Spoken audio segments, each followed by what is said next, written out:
ప్రభునందు ప్రియ దేవుని బిడ్డలారా, ఈ ఉదయకాల సమయంలో మీ అందరికీ కూడా ప్రత్యేకమైన వందనాలు శుభాలు తెలియజేస్తున్నాం. బాగున్నారా?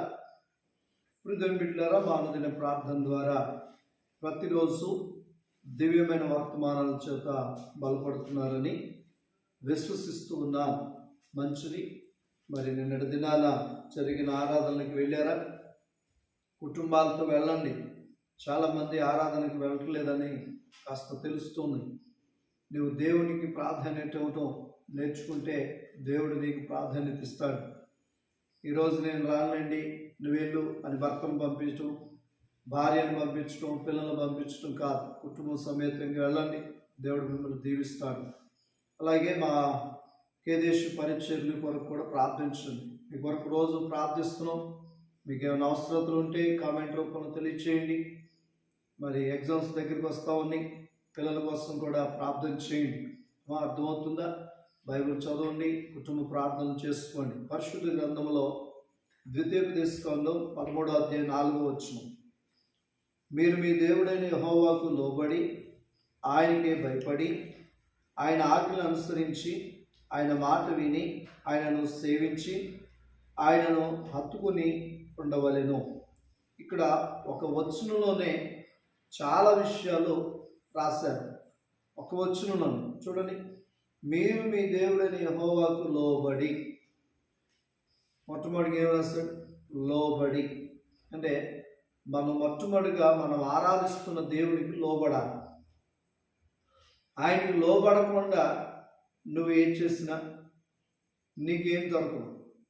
కనుక గమనించు. కనుక ఎవరైతే దేవునికి లోబడతారో వారి జీవితం కార్యం జరిగింది. లోబడకుండా నేను పెద్ద బైబిల్ చదువుతానండి, పాట పాడతాను, ఆయన ఏం చేస్తే సుఖమేది? నువ్వు లోబడట్లా. లోబడ. తర్వాత ఏమంటున్నాడు? ఆయనకే భయపడి. ఎవరికంట? ఆయనకే భయపడాలి. ఈ లోకంలో వచ్చిన వాటికి భయపడటం కాదు. ఈ లోకంలో చాలా సమస్యలు వస్తాయి, పోతాయి. వాటికి కాదు, దేవునికి నువ్వు భయపడాలి. దేవునికి భయపడేవాడిగా నువ్వు ఉండాలి. తర్వాత ఏమంటున్నాడు? ఆయన ఆజ్ఞలను అనుసరించి. ఆయన ఆజ్ఞలను అనుసరించి. ఏవైతే ఆజ్ఞలు ఉన్నాయో దేవుడిచ్చిన 10 ఆజ్ఞలు, ఆ ఆజ్ఞలను అనుసరించి ఆయన మాట విని ఆయనను సేవించి. మాట వినాలి, సేవించాలి. చాలా విషయాలు ఉన్నాయి చెప్పడానికి, ఇది సమయం చాలదు. ఆయన మాట విని ఆయన సేవించాలి. అలాగే చివరిగా అంటాడు, ఆయనను హత్తుకుని ఉండవలను. ఎవరిని హత్తుకుని ఉండాలి? దేవుని హత్తుకుని ఉండాలి. ఈరోజు ఎవరిని హత్తుకుంటున్నాం? చాలామంది ప్రియమిత్రులు వ్యర్థమైన వాటిని హత్తుకుంటున్నారు. వ్యర్థమైన జేబులో పెట్టుకుంటున్నారు, వ్యర్థమైనవి మనసులో పెట్టుకుంటున్నారు. అలా ఉండడం ద్వారా నీకు మేలు కాదు. కనుక ఈరోజు దేవుడు నీతో మాట్లాడుతున్న మాట, ఆయన్ని హత్తుకును, లోబడి ఆజ్ఞలు అనుసరించి. అర్థమవుతుందండి? చక్కగా ఆయన ప్రేమించి నువ్వు ఉండగలిగితే దేవుడు ఈ దీవెనలను నీకు ఇస్తాడు. కళ్ళు మూసుకుందాం, ప్రార్థన చేసుకుందాం.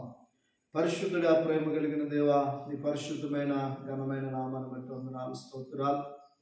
ఉదయకాల సమయంలో హత్తుకుని ఉండమని మాతో చెప్పారు, లోబడమని చెప్పారు. మేము అలాగనే జీవించడానికి సహాయం చేయండి.